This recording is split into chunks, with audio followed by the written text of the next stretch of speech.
Blockhead Cryptocurrency News. CryptoSLO with more crypto gains. Welcome to Blockhead. Blockhead is my new series where I will touch on cryptocurrency news for the week that I find interesting and I want to share with you. So let's start with CoinMarketCap, sitting at $121 billion. Not too bad. A lot of this, we had that nice bump on Litecoin. If you saw it, if you got in, it bumped from 30 to now it's $46. A lot of people probably sold at the 42 to 44 range, but a lot of the experts are calling for a run to $50. This is really, really great news for Litecoin. I've always liked it, and it's definitely a solid currency. Bitcoin, XRP, Ethereum, Litecoin, EOS, same stuff. Tron, been kind of keeping an eye on this. It has fallen a little bit. We've got the airdrop coming up for BTT. Still holding strong on that long term. As I've said before, kind of need to see Tron come up with some stuff besides the casino type dApps. So overall, not a bad week. And Bitcoin having its nice little run. Honestly, I think that was kind of the driver of a lot of these gains.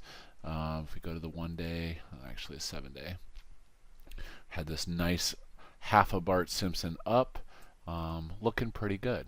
So anyways, that's the basics on the CoinMarketCap. Let's get to some interesting articles. Bitcoin price holds above 36 as Mt. Gox creditors seek exchange revival. All right, so I don't know how I feel about this. I came across this article, and they are talking about Mt. Gox trying to come up with a plan to come back.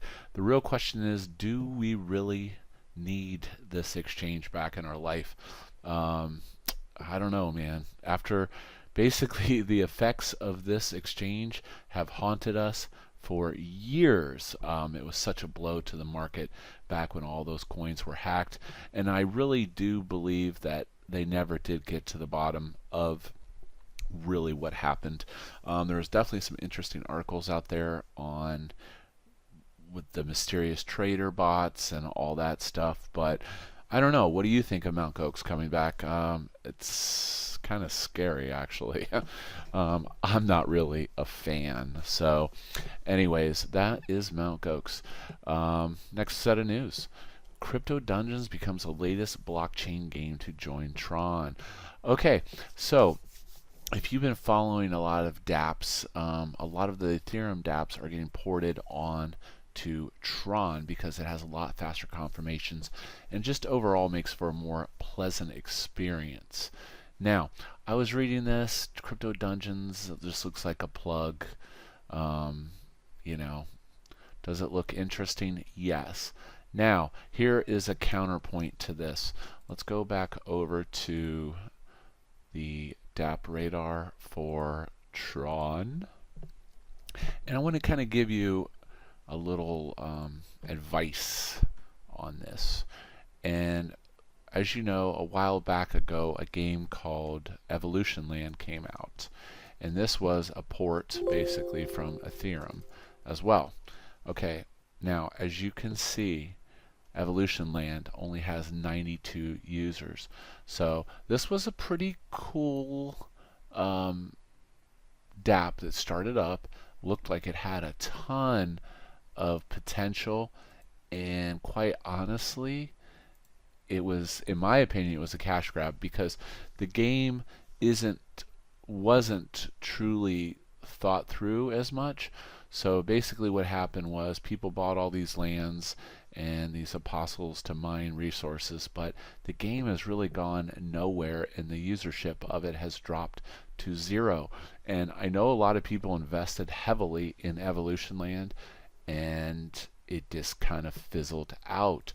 So that's kind of a warning to you if you do check out this Crypto Dungeons. You know, just be careful how much of your hard-earned TRX you invest in stuff like this, because a lot of these things will use secondary coins, and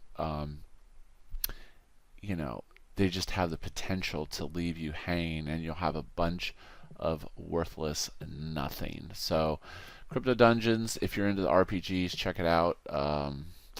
Yeah, like I said, I personally won't be investing in any of this, but the biggest thing to keep in mind is a lot of these games are just not fully developed, and they launch, and I do feel, like I said, it's kind of a cash grab. So anyways, check out Crypto Dungeons on Tron. All right, so here we go. Big news, 12.7% of Amazon customers call for crypto products or services. So this is a really cool article, surveyed 1,000 people, talking about different products that people could buy that are related to cryptocurrency. Now, I know there was an article that said Litecoin is now accepted at Amazon. I don't know if that's truly official yet, but I do think Amazon could lead the way for crypto purchases as far as offering liquidity for people that want to spend their hard-earned crypto on payments on products and services. So I do think Amazon could have a very large network effect on people using crypto to purchase products. Helps with adoption, maybe build a wallet into the app. I don't see why they wouldn't have an Amazon coin or something similar to that that people could use.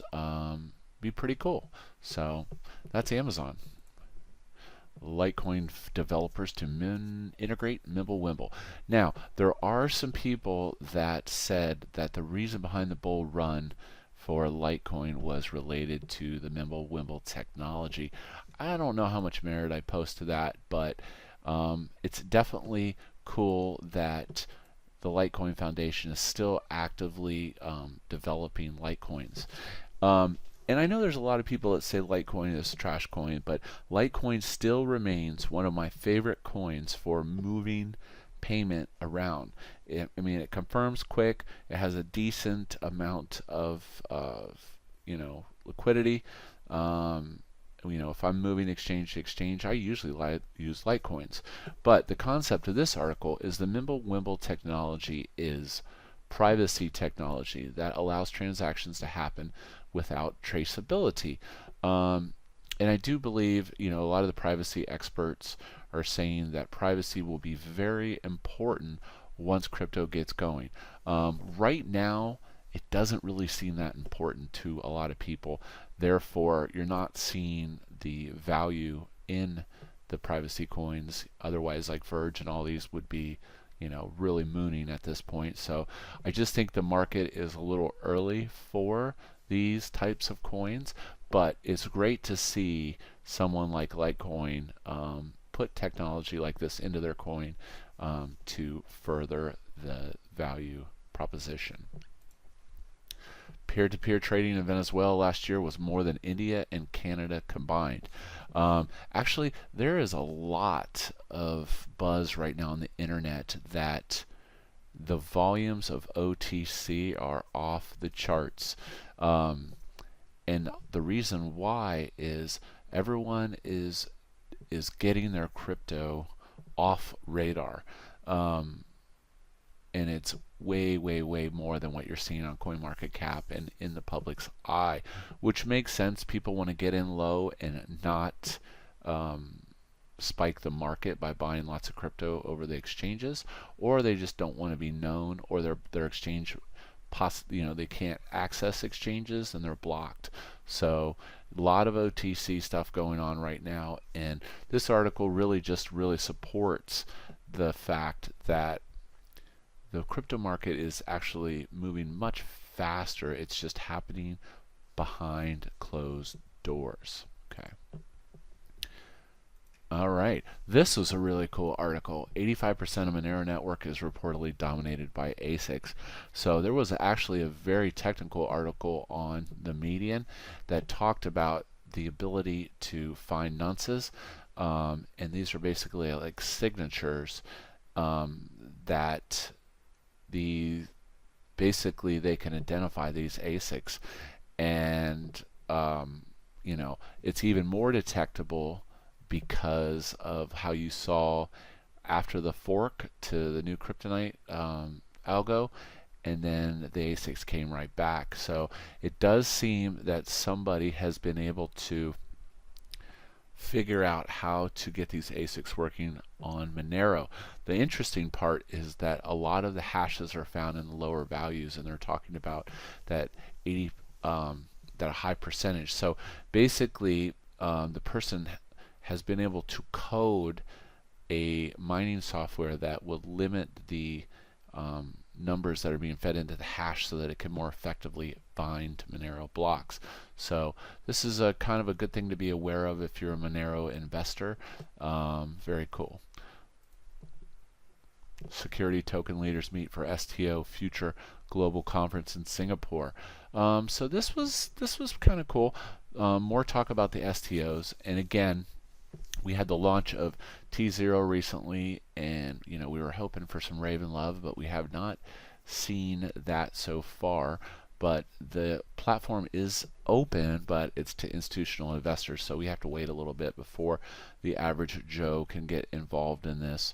You know, they throw some FUD in there. The future is uncertain, but one thing's for sure: in the future, everything is going to be tokenized. So a lot of these STO tokens, security tokens, are going to probably be worth quite a bit in the future. But right now we have to figure out what the incentive is for people to tokenize their assets.